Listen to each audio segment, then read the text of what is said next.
Ce casque représente les 300 € les mieux investis de ma vie.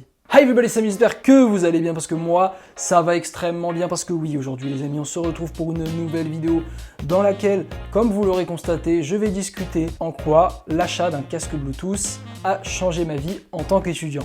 Alors évidemment, si cette vidéo vous plaît, n'hésitez pas comme d'habitude à la liker, ça m'aide beaucoup et puis surtout aussi à vous abonner pour recevoir mes prochaines vidéos. J'en poste une par semaine, donc vous êtes prévenus. Sur ce, c'est parti. Le premier argument en faveur de l'achat d'un casque à réduction de bruit est sûrement les transports. Un étudiant, ça prend les transports, c'est connu.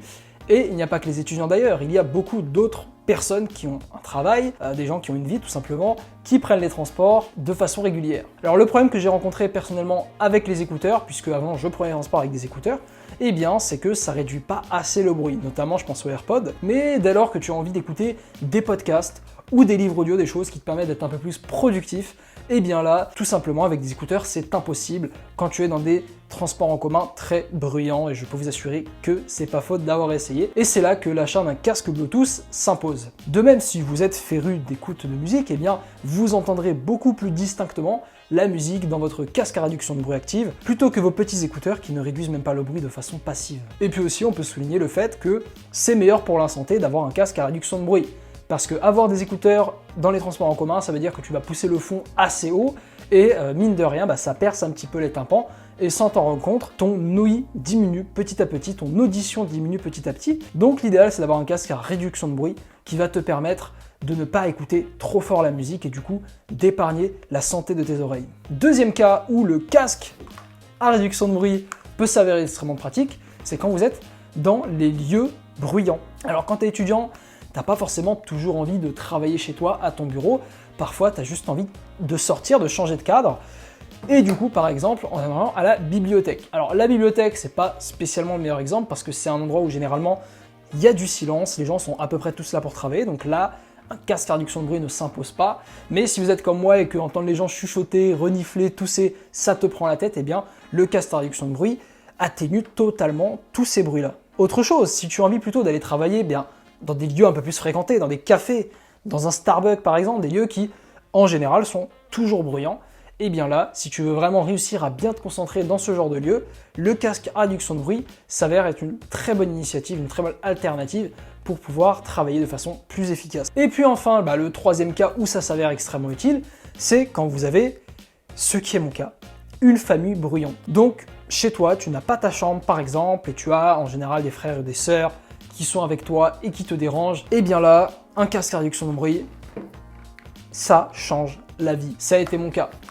Concrètement, ce qui se passe, c'est que chaque matin, quand je veux travailler, je veux commencer à être productif, j'enfile ce casque et ça veut dire tout simplement à ma famille, me dérangez pas, m'emmerdez pas, je suis dans ma bulle, je veux juste bosser. Et puis surtout, l'efficacité de l'atténuation des bruits de ce casque-là, c'est quelque chose de vraiment bluffant, ça permet vraiment d'atténuer un maximum les voix. Puis bon, vous allez dire que j'exagère, mais ce casque m'a sauvé la vie et m'a sauvé même des heures de travail à la maison, des heures de productivité, où sans ça, j'aurais sûrement été beaucoup trop distrait pour réussir à être concentré et à produire ces vidéos notamment. Maintenant que je vous ai donné ces trois arguments qui sont de mon côté des arguments majeurs en faveur de l'achat d'un casque, et bien maintenant je vais vous parler un petit peu du casque que j'ai, le Sony XM3, 1000 XM3, je sais pas si je me trompe dans le nom, c'est un nom assez compliqué. En tout cas, le Sony XM3, on va l'appeler, est un véritable casque à réduction de bruit active et passive. Passive, c'est-à-dire que de par les coussinets qui vont englober ton oreille, eh bien tu vas tout simplement être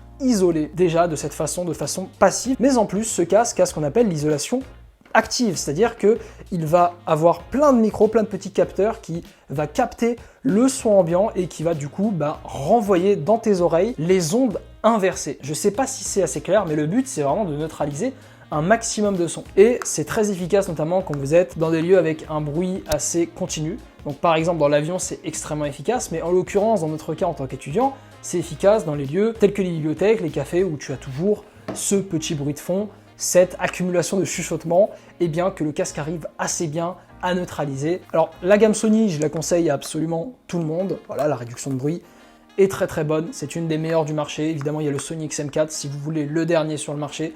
Je mets les liens dans la description si vous souhaitez vous les procurer. C'est un casque qui est aussi très confortable parce qu'il est notamment construit dans des matériaux plastique, ce qui signifie que, alors vous allez me dire, plastique, c'est pas très noble, ça fait cheap, mais surtout ce qui est pratique, c'est que c'est assez léger sur les oreilles. Vous pouvez le porter plusieurs heures sans avoir de soucis. Et puis aussi, autre avantage de ce casque, c'est le son qui est très intéressant. Alors évidemment, chaque casque a sa propre identité sonore, a son propre son qui lui est propre pour certaines musiques, mais celui-là, voilà, dans toutes les musiques urbaines, toutes les musiques récentes, c'est super intéressant, il y aura du très bon son. Maintenant, je vais quand même vous donner deux petits défauts de ce genre de casque. Eh bien, c'est que déjà, c'est pas très pratique à utiliser parce que il n'y a pas la synchronisation Bluetooth comme tu peux avoir avec des AirPods par exemple. Alors ça, si tu as les AirPods Pro ou les AirPods Pro Max, ça part totalement, mais il faut dire que sur ce genre de casque, c'est un peu embêtant. Eh bien, autre point faible que j'ai repéré, c'est le fait que tes oreilles soient entourées par ce casque.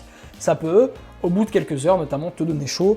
Si t'es en été par exemple, ça peut être assez embêtant. Mais bon, à part ça, finalement, c'est un excellent casque. Je regrette absolument pas de l'avoir payé le prix fort, 300 €.